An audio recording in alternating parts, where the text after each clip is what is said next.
I'm standing in the driveway of my childhood home, keys in hand, ready to surprise my mom with a visit after 3 years abroad.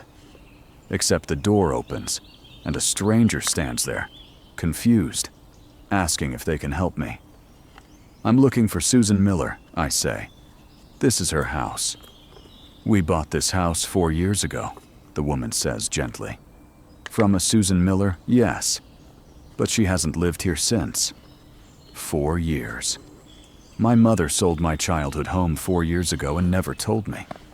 2 years later, she shows up at my apartment with suitcases, expecting to move in.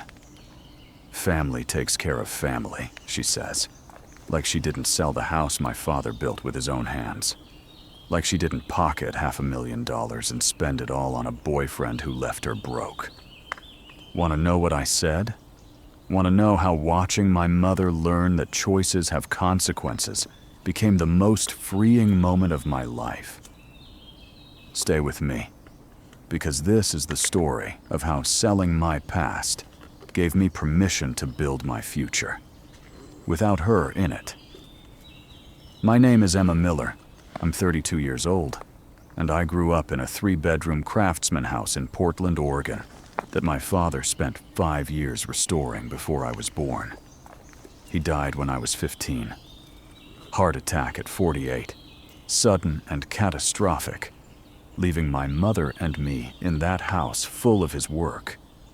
The custom cabinets he'd built, the deck he'd stained every summer, the window seat he'd constructed in my room because I'd mentioned once that I wanted a reading nook. My father had been a carpenter. The house was his masterpiece.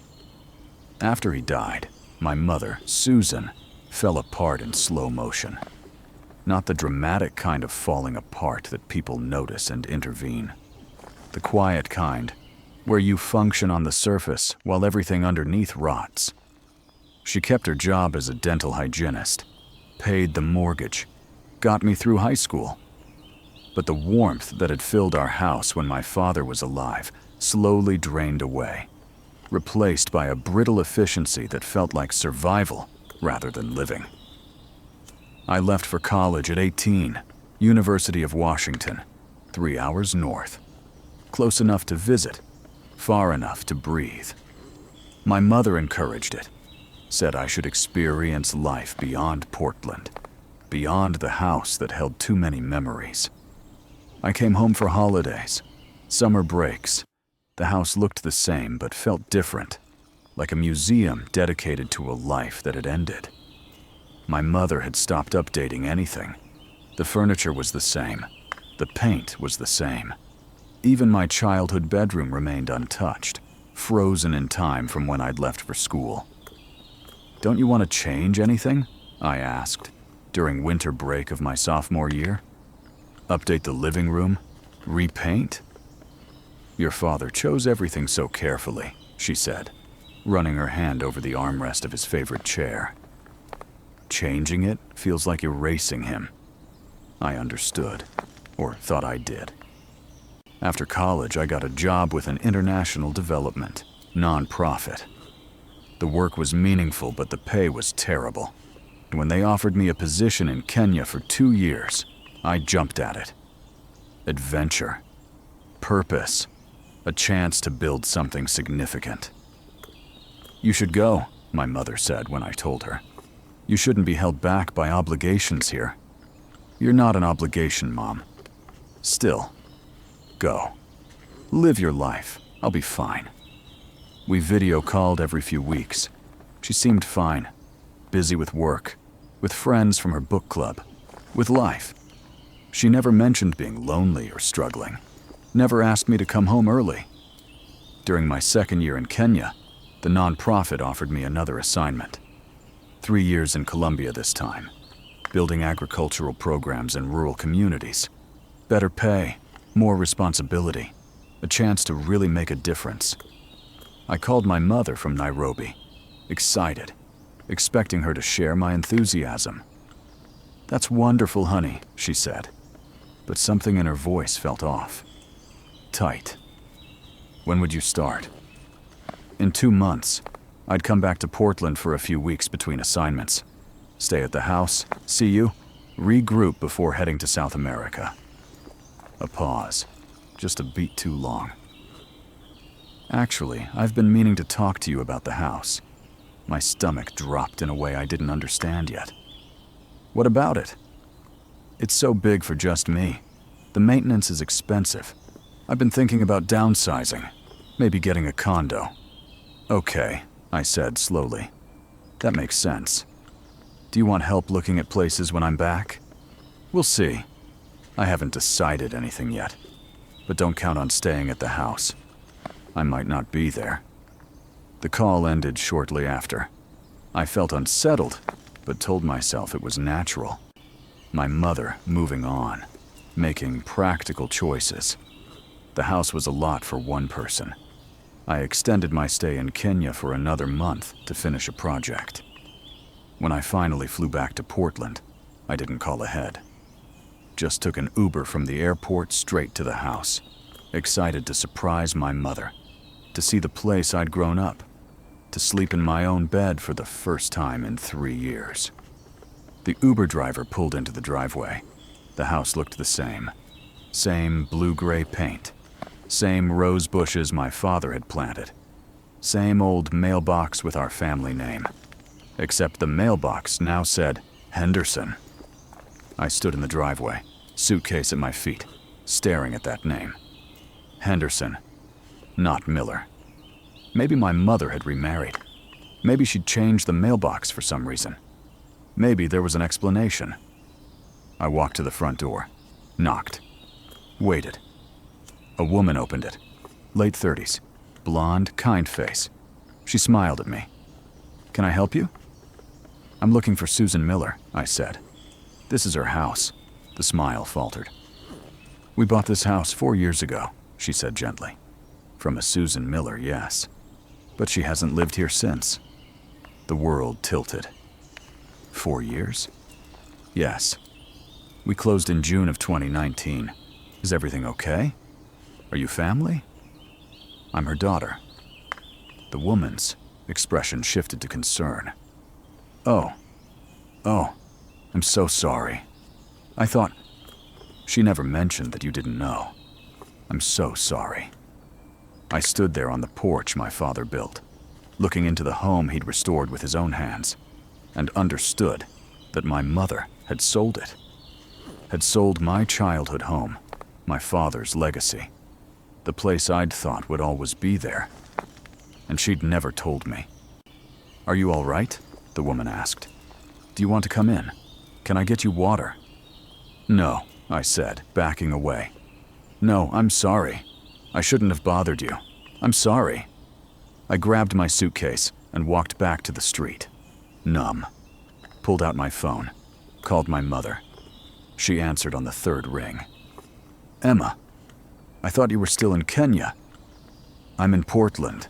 I'm standing in front of our house. Except it's not our house anymore, is it? Silence. You sold it, I said. 4 years ago, while I was in Kenya, and you never told me. Emma, I can explain.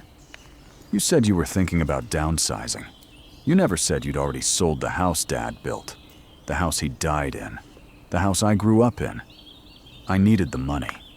The house was expensive to maintain, and I had some debts, and there was an opportunity. What opportunity? What debts? Another pause. I'll explain everything when I see you. Where are you staying? I don't know. I thought I was staying at home. But apparently, I don't have a home. Don't be dramatic. Come to my condo. We'll talk. She gave me an address in Beaverton, a suburb 20 minutes west. A new building, modern and characterless. Nothing like the Craftsman with its built-in bookshelves and hardwood floors, and history. I took another Uber, stood in front of a generic condo building, pressed the buzzer for Unit 412. My mother answered the door looking older than I remembered, thinner, something brittle in her eyes.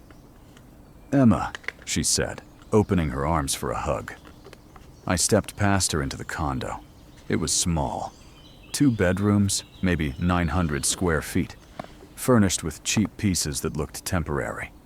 Nothing from the house. No antiques my father had restored. No photographs on the walls. Just blank space, like she was camping rather than living. What happened to all the furniture? I asked. Dad's workbench, the dining table he built. Everything? I sold most of it with the house. The rest is in storage. You sold Dad's work? Emma, I know you're upset, but you need to understand. That house was killing me. Every room was a reminder of what I'd lost. I couldn't move on. I couldn't breathe. So you sold it. Without telling me, without asking if I wanted anything, without giving me a chance to say goodbye. You were in Kenya, building your career. I didn't want to burden you with my problems. It wasn't just your house to sell. It was my home too. You left. You made your choice to go halfway around the world. The house was my responsibility, my decision. The anger that flooded through me was clean and sharp. Where did the money go? What? You sold a house worth at least $500,000, probably more. Where did the money go? She looked away. I had expenses, debts, things came up. What things? It doesn't matter now. What matters is we're family. You're back. We can spend time together before you leave for Colombia. I need to know where the money went. My mother's face hardened. You don't get to interrogate me. I'm your mother. I made the decision I needed to make. If you can't accept that, maybe you should find somewhere else to stay. I stared at her, at this woman who'd raised me, who'd survived my father's death, who'd encouraged me to leave. I'd thought she was being selfless, giving me freedom. Now I wondered if she just wanted me gone so she could erase our past without witnesses. Fine, I said. I'll find somewhere else. I left before she could respond. Checked into a hotel using money I didn't really have to spend. Lay on a generic bed in a generic room and tried to process what I'd learned. My childhood home was gone. Sold to strangers 4 years ago, while I'd been saving the world in another country. My mother had taken the money and somehow already spent it all, based on the cheap condo and her defensive answers. And she'd never planned to tell me. I called my best friend from college, Jenna, who still lived in Portland. Em? I thought you were in Kenya. I was. I'm back. Can I stay with you for a few days? Of course. What's wrong? You sound weird. My mom sold my childhood home and never told me. She what? I told her everything. The surprise visit. The strangers at the door. My mother's condo and her vague explanations, and the furniture that had been sold. That's insane, Jenna said. Why would she not tell you? I don't know, but I'm going to find out. Over the next week, I did something I'd never done before. I investigated my own mother. It started with public records. The sale of the house was easy to find. $485,000 in June 2019. She'd owned it outright. No mortgage after my father's life insurance paid it off. So she'd pocketed nearly $500,000. Then I checked social media. My mother wasn't active on Facebook, but she was tagged in photos. Lots of them, from 2018 and 2019. Always with the same man. Older, maybe 60. Expensive clothes. Big smile. I found his profile. Richard Castellano. Business consultant. Divorced. Posts about luxury travel, expensive restaurants, wine collections. I called my mother's sister, my Aunt Linda, who lived in Seattle. Emma, your mom said you were back. How was Kenya? Good. Aunt Linda, I need to ask you something. Do you know why Mom sold the house? A pause. She didn't tell you. She told me last week, 4 years after it happened. Oh, honey. I told her she should tell you. I told her you deserved to know. So you knew. She called me when she was making the decision. said she'd met someone. Richard. That he wanted to travel, to enjoy life, and the house was tying her down. I tried to convince her to wait, to talk to you first, but she said you were busy with your work, and she needed to make her own choices. The pieces clicked together. She sold the house for a man. She sold it to be with him, yes. I think she was lonely, Emma. After you left, the house was too quiet. Richard made her feel alive again. Where's Richard now? Another pause. They broke up about 6 months ago. He moved to Arizona with some other woman. Your mom was devastated. How much money did she spend on him? I don't know exact numbers, but she paid for a lot of their trips, helped him with some business venture that didn't work out. I think she was trying to keep him interested. I hung up feeling sick. My mother had sold my father's house, spent nearly $500,000 on a man who'd left her broke and alone, and never bothered to tell me any of it. I called her. Emma, I'm so glad you called. I've been thinking about what you said.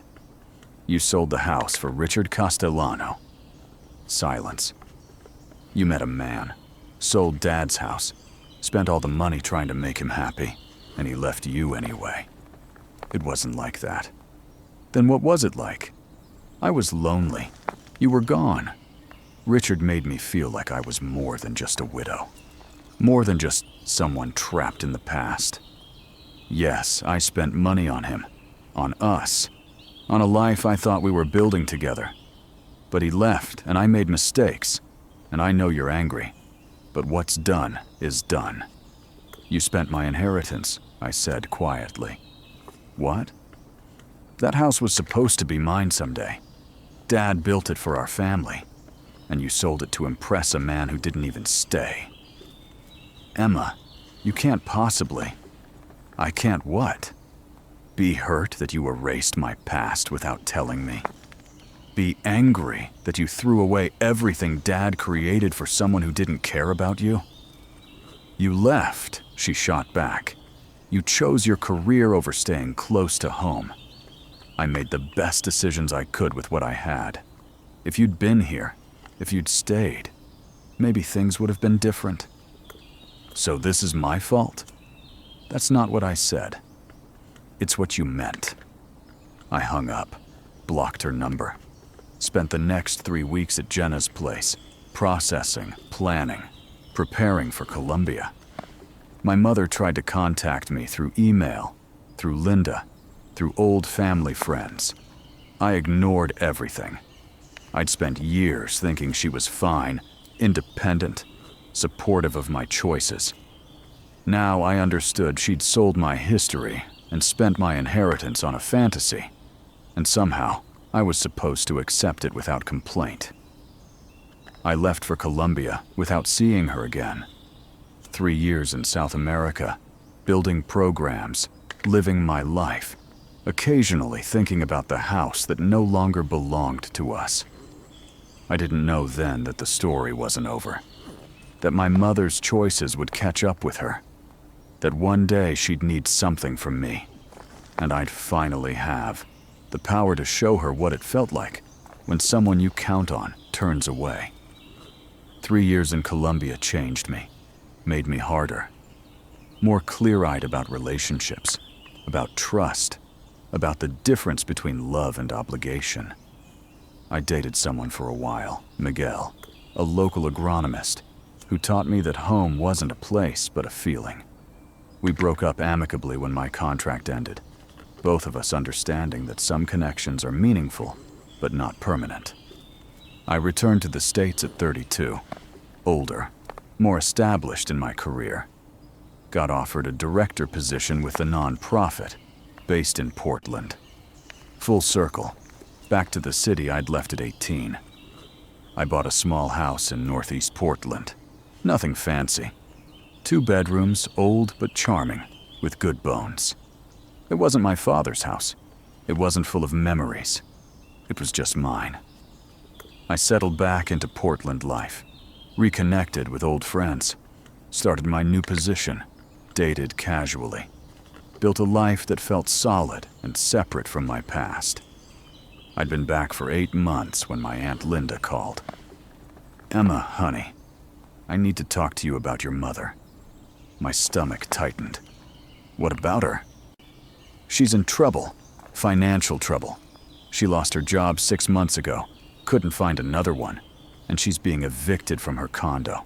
She has nowhere to go." "That's unfortunate. Emma, she's your mother.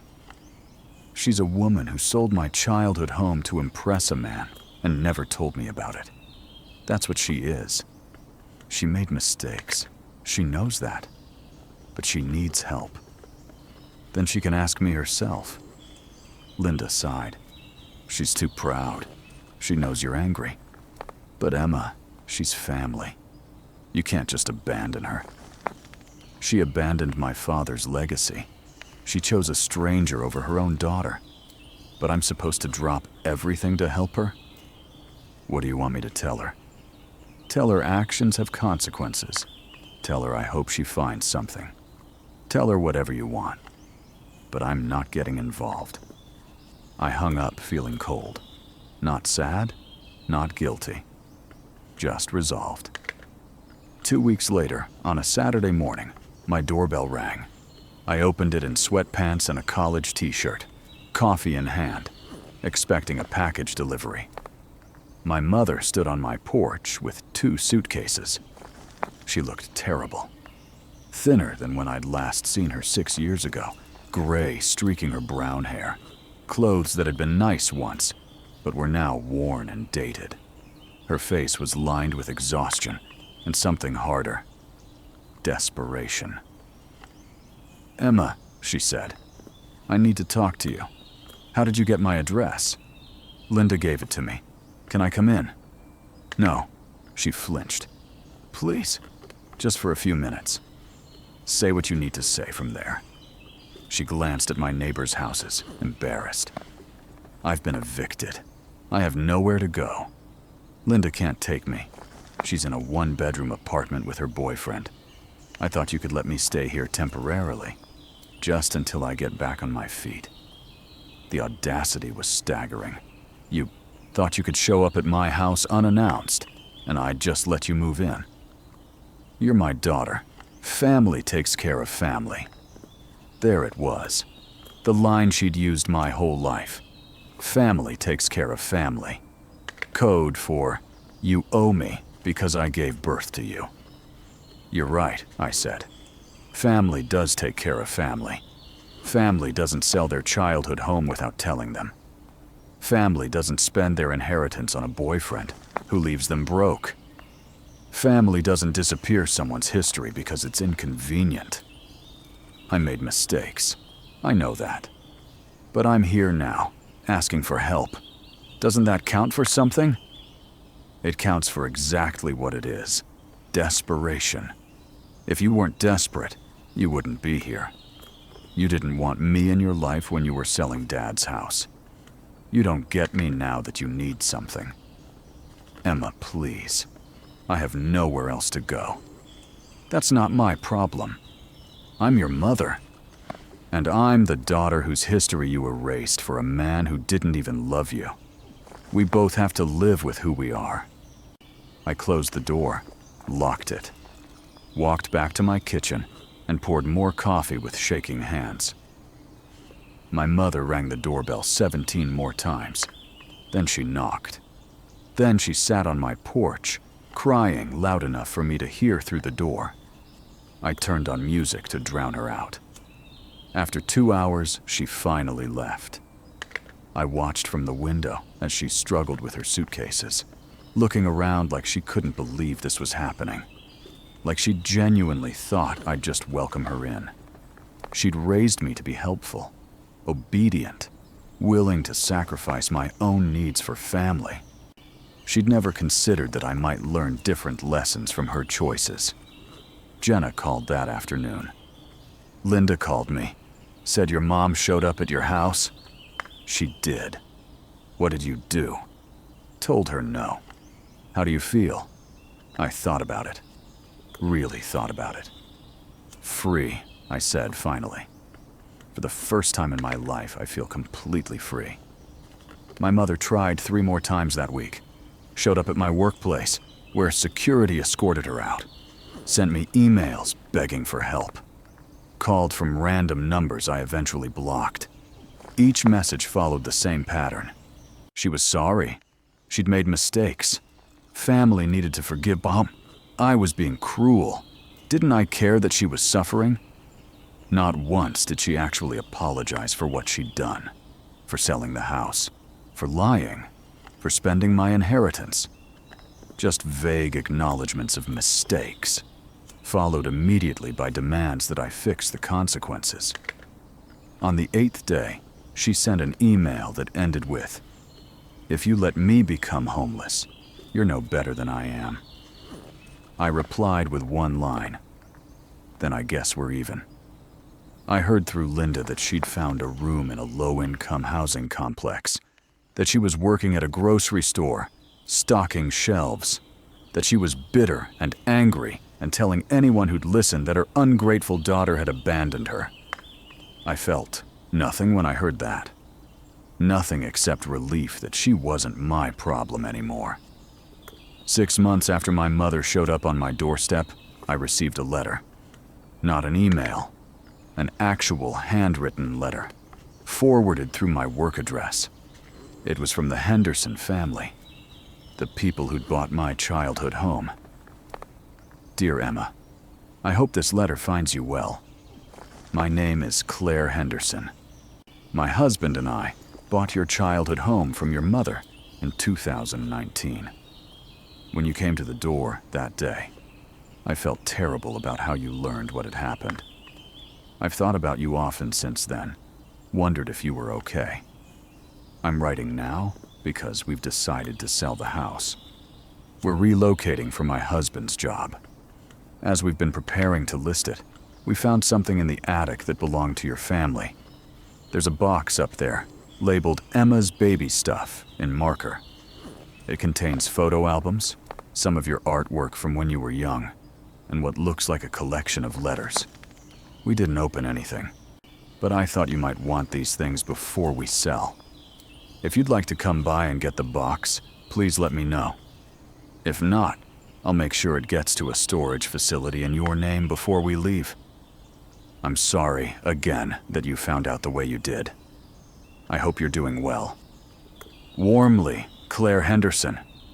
I read the letter 3 times, emotions churning.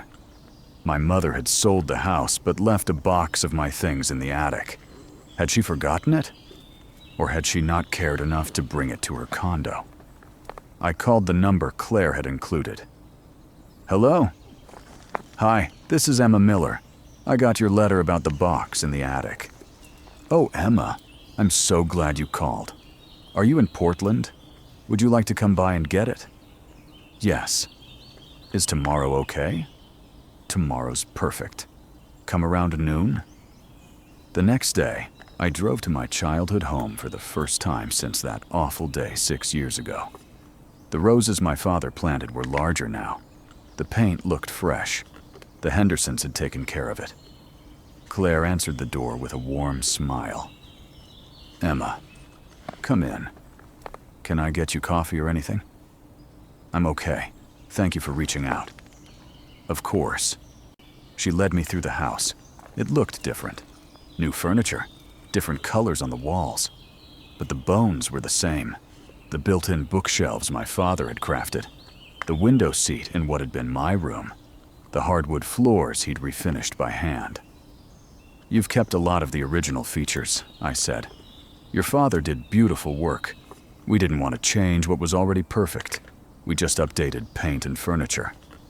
We climbed to the attic. There, in the corner, sat a large cardboard box with my name on it. I'll give you some privacy, Claire said. Take your time.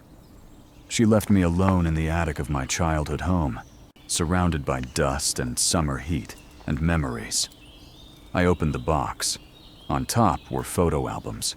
Me as a baby, held by my father. Me learning to walk. First birthday. Second. The chronology of a childhood documented by parents, who'd cared enough to preserve it. I flipped through pages of my father's smile, my mother's too, before grief had hardened her. The three of us at the beach, at the zoo, building a snowman. Ordinary moments that had felt permanent at the time. Underneath the albums was my artwork. Crayon drawings from kindergarten, watercolors from elementary school, a clay bowl I'd made in middle school art class, carefully wrapped in newspaper. And at the bottom of the box, a stack of letters bound with string. I pulled them out. They were addressed to me in my father's handwriting, each one labeled with a future date. To Emma on your 16th birthday. To Emma on your graduation. To Emma on your wedding day. To Emma when you become a mother. To Emma when you need your father. My hands shook as I opened the first one. The ink was faded but legible. My dearest Emma, if you're reading this, I'm gone, and you've just turned 16. I'm writing this while you're asleep in your room, 7 years old, and dreaming of horses. I have a heart condition. The doctors say it's manageable, but there's always a chance. So I'm writing these letters just in case. Things I want you to know if I'm not there to tell you myself. You're the best thing I ever made. Not the furniture, not the house. You, my beautiful, curious, kind daughter. 16 is hard. I remember. Everything feels huge and permanent and terrifying. It's not. The bad stuff passes. The good stuff gets better. I hope your mother is doing okay. I hope she's been strong for you. I hope she's let herself grieve but hasn't gotten lost in it. Take care of her, Emma. But take care of yourself first.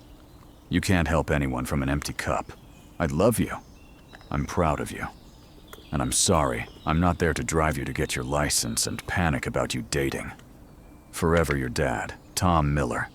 I opened another. Emma, congratulations on graduating. I hope college is everything you wanted. I hope you found something you love doing. The house I built is yours someday. Your mother and I agreed on that years ago. It's not just wood and nails. It's our family story.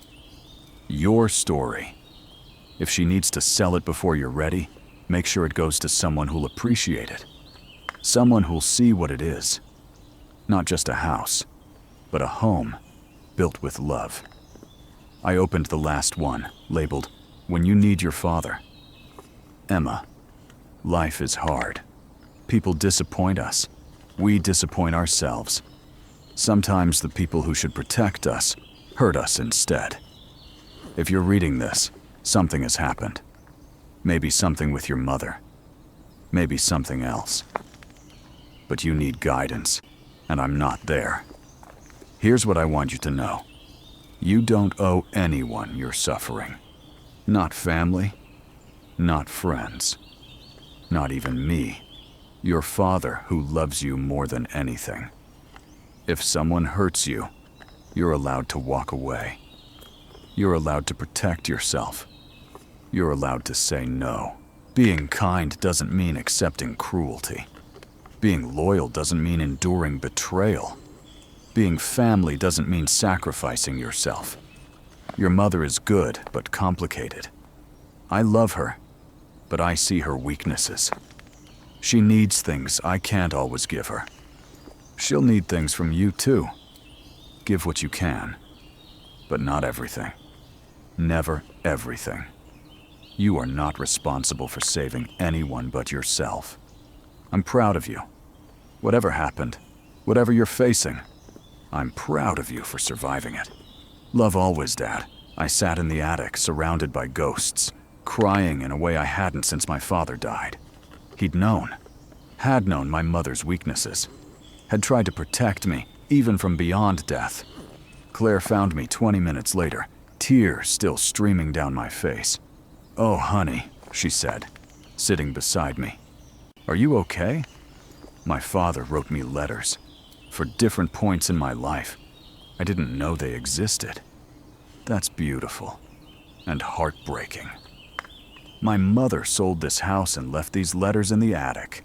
She didn't care enough to bring them. Didn't even remember they were here. Claire was quiet for a moment. Can I tell you something? Yes. When your mother was showing us the house, she seemed desperate.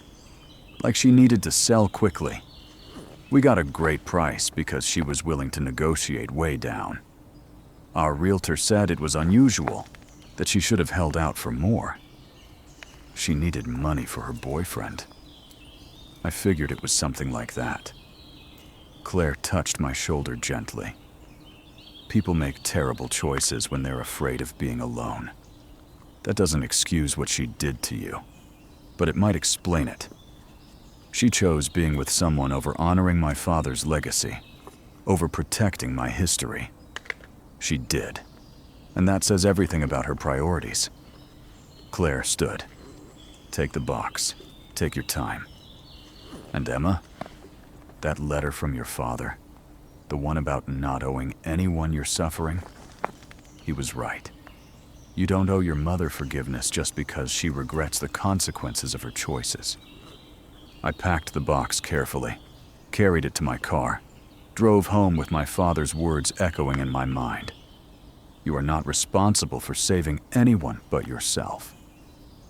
That night, I unpacked everything, created a small memorial space in my home office, photos of my father, my childhood artwork, the letters, preserved in a special folder, and I made a decision. I would tell my story, not out of revenge, but out of truth. I started writing. Not a book, but essays, blog posts, personal pieces about inheritance and loss, about the difference between loving someone and accepting their behavior, about the invisible costs of family obligation. I wrote about my father's house, about my mother's choice to sell it, about the boyfriend who'd gotten $500,000 worth of attention before leaving her broke. I wrote about the letters in the attic, about my father's wisdom from beyond the grave, about learning that protecting yourself isn't selfishness, it's survival.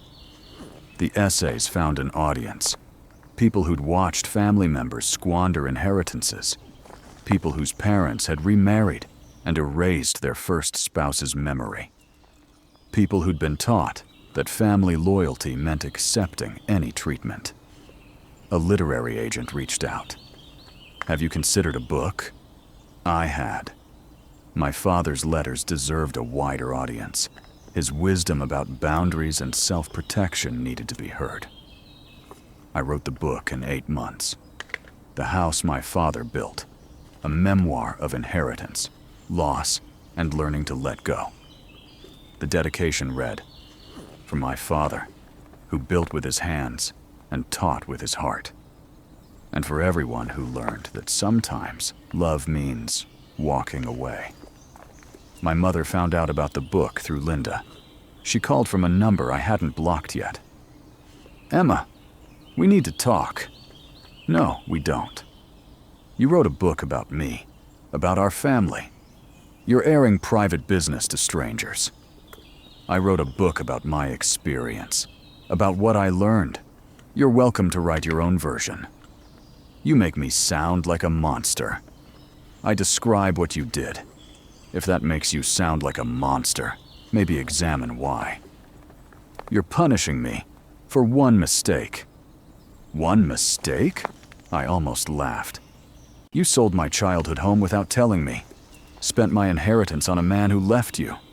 Abandoned my father's legacy for temporary gratification.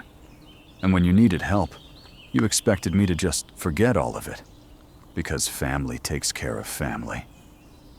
Those aren't mistakes. They're choices. And they were all yours. I was lonely. I made bad decisions. I'm sorry. You're sorry you face consequences. That's different than being sorry for what you did. What do you want from me? To grovel? To beg? I don't want anything from you. That's what you don't understand. I don't need your apology. I don't need your explanation. I don't need you." The line was quiet for a long moment. "You're my daughter. And you're the woman who chose a stranger over her own father's memory. We both have to live with who we are. I hung up, blocked the number.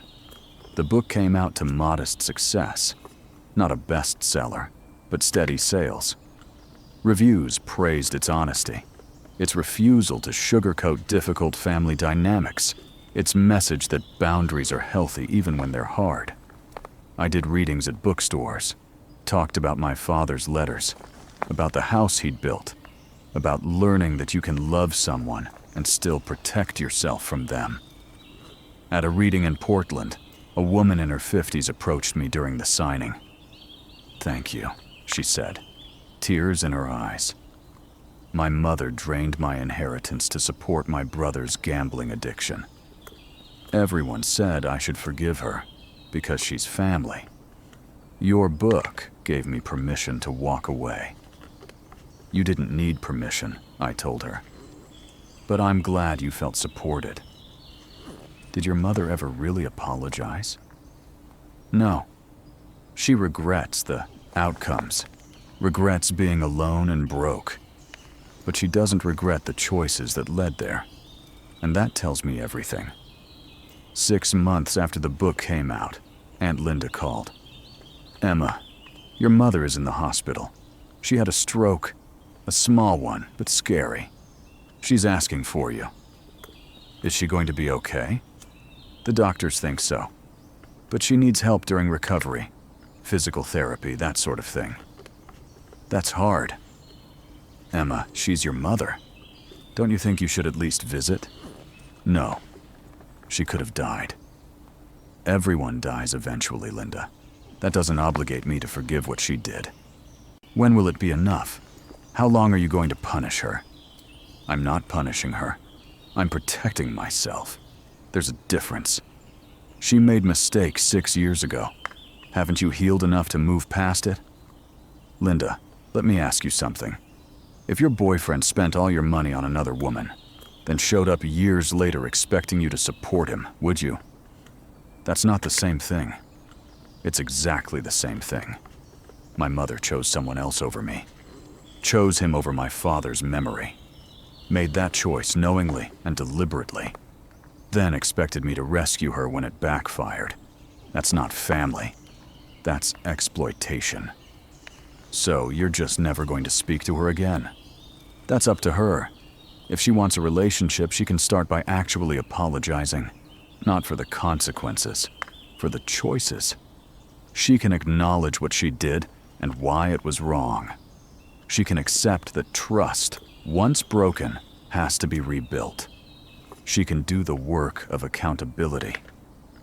"She's your mother," Linda said again, as if that was an argument. "And I'm her daughter, which means she should have protected what mattered to me. She didn't. So now I'm protecting myself." Linda sighed. "I'll tell her you hope she recovers." "You can tell her whatever you want." My mother recovered, went to physical therapy, moved into subsidized housing for seniors, got a part-time job as a cashier.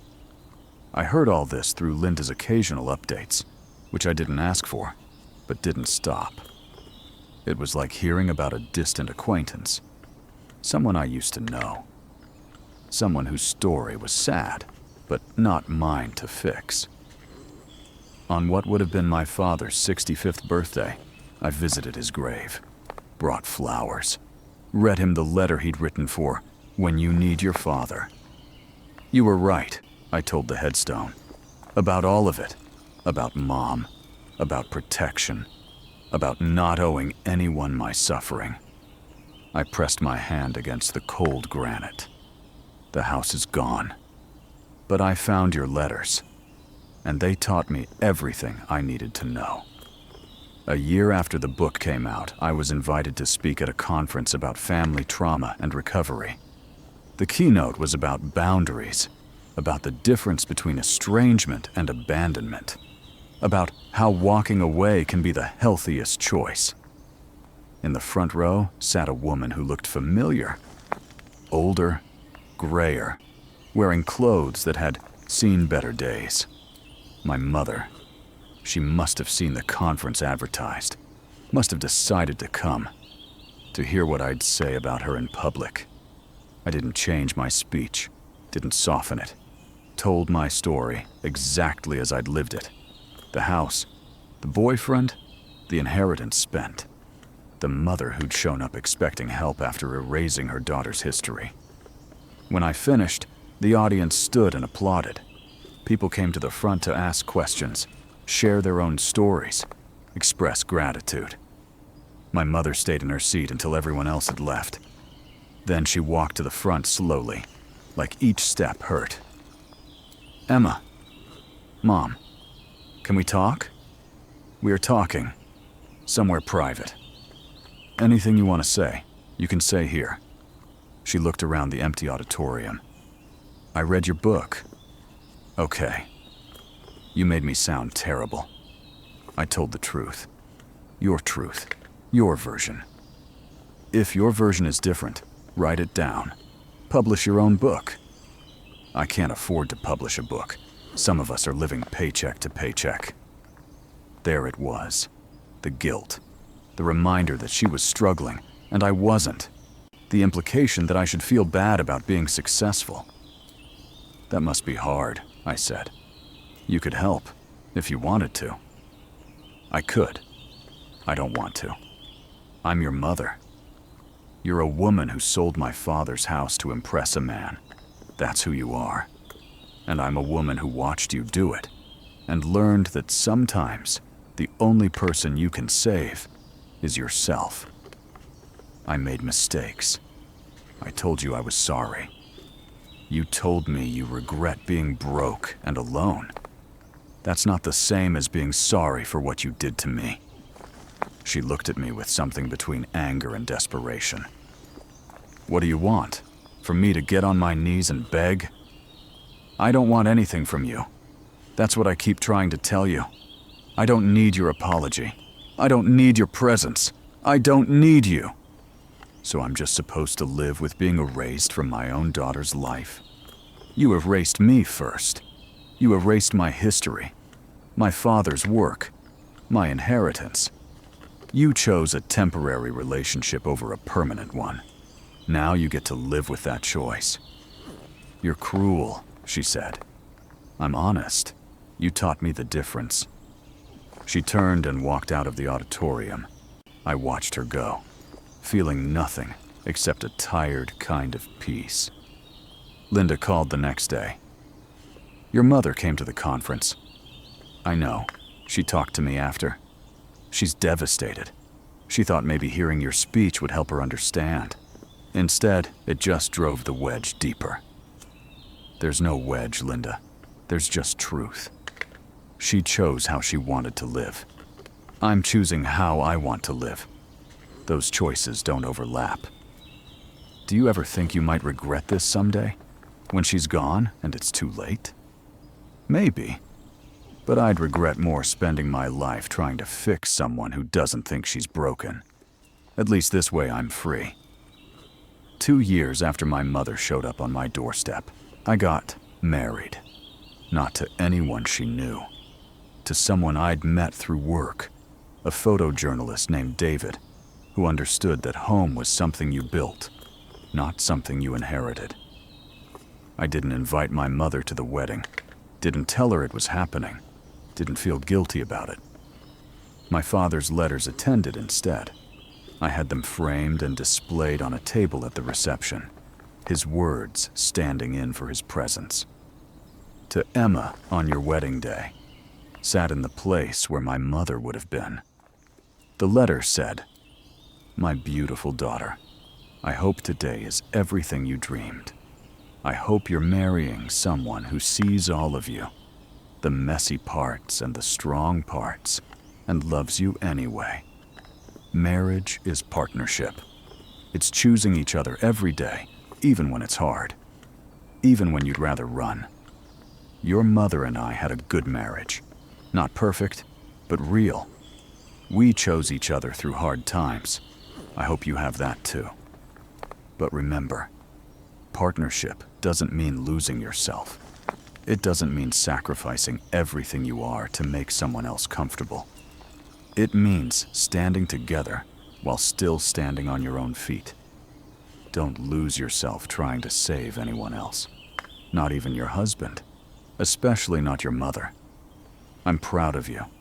I wish I could walk you down the aisle, but I'm there in spirit, in the house I built, in the lessons I taught, in the love I gave you. Be happy, Emma. You deserve it.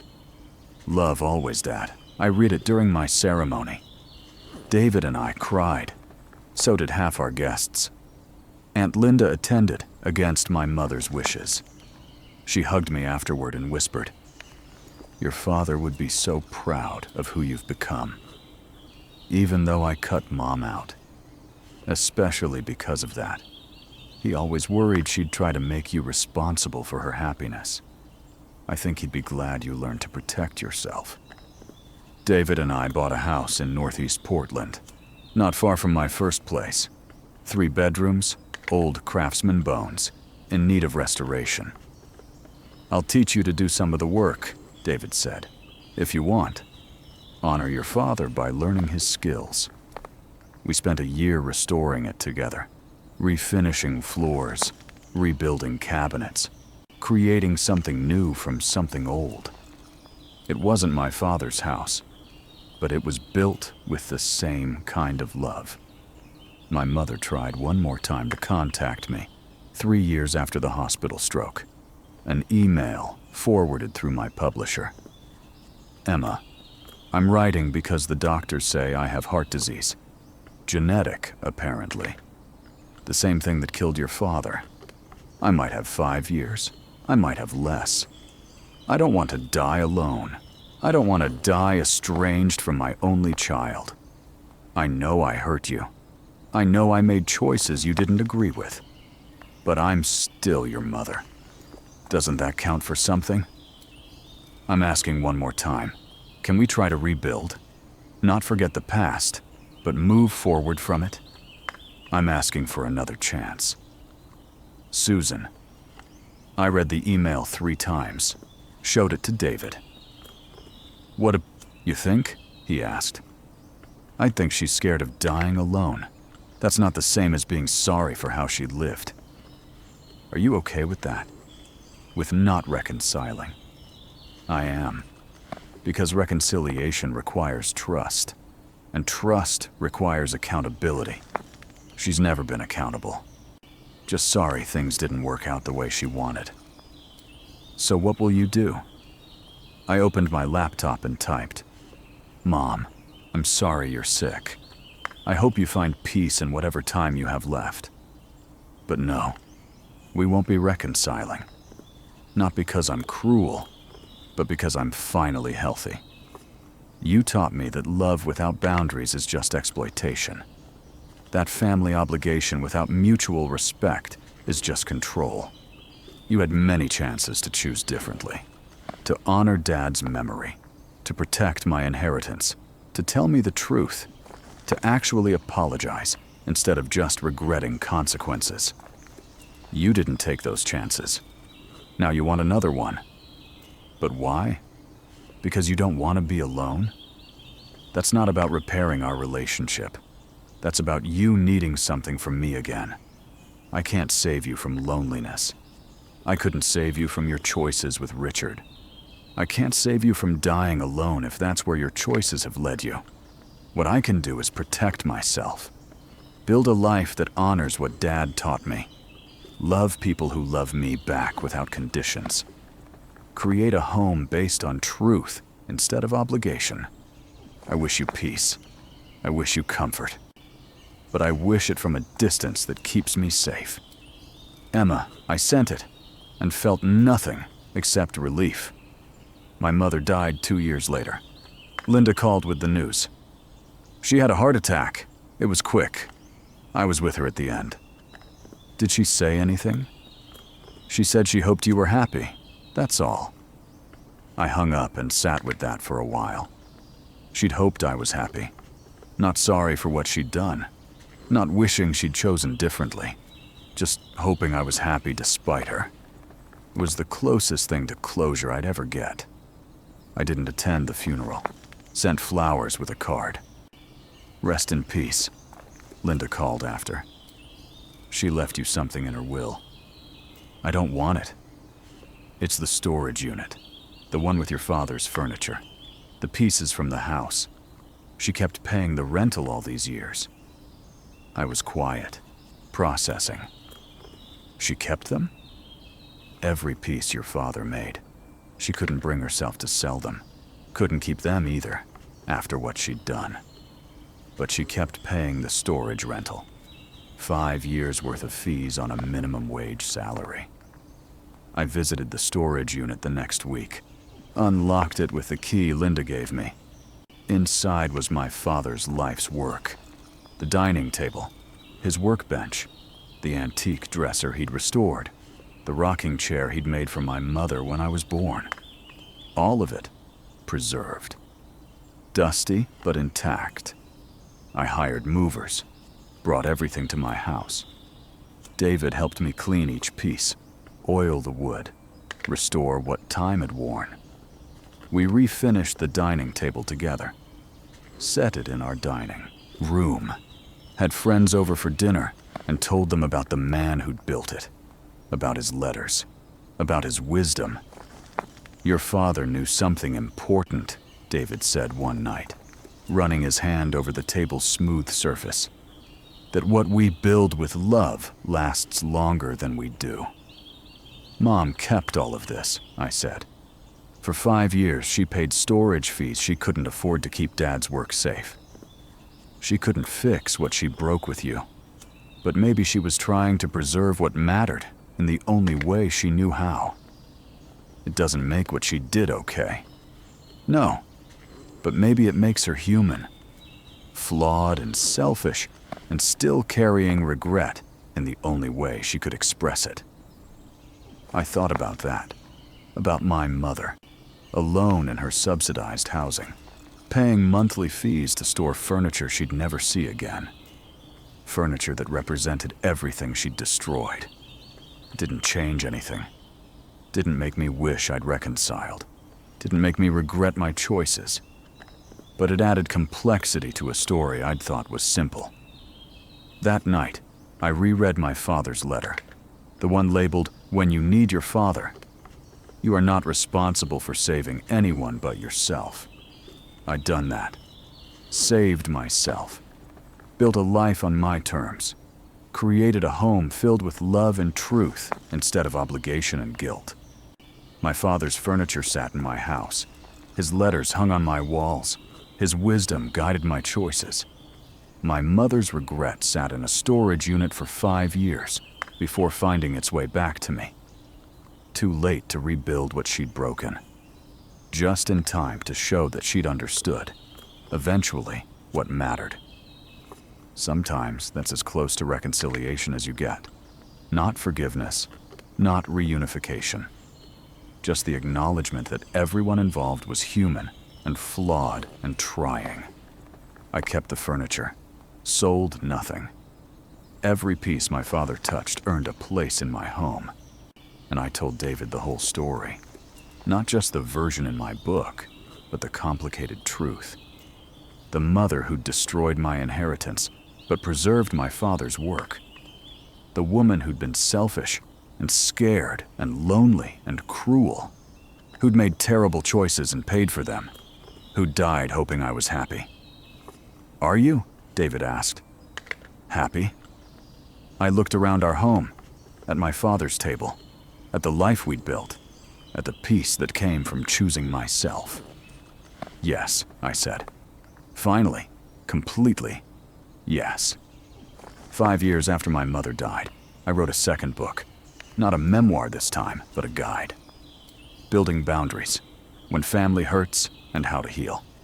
The dedication read, "For my mother, who taught me hard lessons, and for my father, who taught me that love doesn't require suffering." I included chapters on financial abuse within families, on the difference between estrangement and abandonment, on the guilt that comes from protecting yourself, on the peace that comes from choosing truth over obligation. In the final chapter, I wrote about my father's furniture, about how my mother preserved what she'd destroyed, kept it safe, even when she couldn't keep us together. Sometimes people surprise you, I wrote, not with redemption, not with apologies that fix everything, but with small acts that show they understood, eventually, what mattered. Those acts don't erase harm, but they add complexity to simple stories. They remind us that everyone is human, which doesn't excuse cruelty, but does explain it. The book found its audience. People escaping toxic families. People who'd been told they owed parents everything. People learning that love without boundaries is just exploitation dressed up in nice words. I got letters from readers, emails from people who'd cut off parents, siblings, children. People who'd been told they were cruel for protecting themselves. "Your book gave me permission," one woman wrote. "My mother stole my identity to open credit cards. Everyone said I should forgive her because she has a shopping addiction, and it's a disease. Your book taught me that her disease isn't my responsibility." That's what I wanted people to understand, that having a reason for hurting someone doesn't make the hurt acceptable, that you can love people and still walk away from them. That family is supposed to be refuge, not obligation. My father taught me that with his letters. My mother taught me that with her choices. Together, they taught me that the house your father built isn't always the one you live in. Sometimes you have to build your own, with your own hands, with love and boundaries and truth. I built mine. It's full of my father's furniture and my husband's photographs and books I've written about choosing myself. My mother isn't in it, not physically, but she's there in the lessons, in the knowledge that love without respect is just control, that sacrifice without reciprocity is just exploitation, that being family doesn't mean accepting anything. She's there in the empty space where she could have been if she'd chosen differently. And that empty space is its own kind of answer. Sometimes the greatest gift you can give yourself is permission to walk away, to say no, to choose your own peace over someone else's comfort. My father gave me that permission in his letters. My mother gave me the reason to use it. And I built a life from both lessons. A life that's finally, completely, freely mine. If you were Emma, could you have turned your mother away? Could you have chosen your own peace over family obligation? Sometimes the people who should protect us are the ones we need protection from. Sometimes walking away is the only way to survive. And sometimes the house your father built isn't made of wood and nails. It's made of the strength you find when you finally choose yourself.